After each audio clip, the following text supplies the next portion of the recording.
ဟုတ်ကဲ့အားလုံးပဲမင်္ဂလာပါကျွန်တော်ဒီနေ့လူတွေအားလုံးကိုဤဘယ်နှလုံးပေါက်လဲဆိုတာကိုကျွန်တော်လိုက်မျိုးတော့မှာပဲဖြစ်ပါတယ်ကျွန်တော်ရဲ့တူတူလိုက်ကြည့်ရအောင်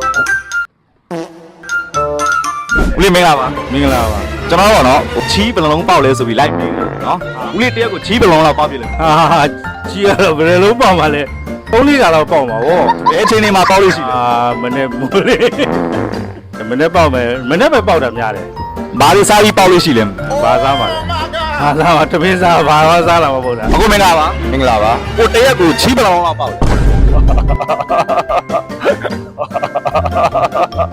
3လုံးတော့ပေါက်ဘယ်အချိန်နေမှာပေါက်လို့ရှိလဲပေါက်လေးရှိတာတော့အချိန်ကတော့မှန်းလို့မရဘူးလေမနေ့တစ်ချိန်တော့ညတစ်ချိန်တော့သိကြတယ်အခုပေါက်တဲ့ချီးတန်ဘယ်လိုထွက်လဲသူကလည်းထွက်တာဗောချီးပေါက်လိုက်လို့ပေါက်လိုက်တဲ့ချီးကနန်တယ်လို့ခံတာမနန်ဘူးနန်တယ်မွေးတာပါအမွေးလည်းမမွေးဘူးလေသူတင့်တော့ရှိတာဗောဒေလူပဲပြန့်သွားတဲ့အခါကျတော့ဒေလူနဲ့မှလာတာဗောဒီတရက်ကိုဤဘယ်လုံးလောက်ပေါက်တယ်ဤတစ်လုံးနှလုံးတော့ကျင်းနေပေါက်တယ်တစ်လုံးလုံးပဲပေါက်တယ်ကိုမင်္ဂလာပါကိုမင်္ဂလာတစ်ခုလောက်မေးလို့ရလားကိုတရက်ကိုဤဘယ်လုံးလောက်ပေါက်ပြလဲဟာကနောက်ဆိုပြန်ငါးလုံးတော့ပေါက်တာငါးလုံးတော့ပေါက်တယ်နော်ကိုတရက်ကိုဤဘယ်လုံးလောက်ပေါက်ပြလဲ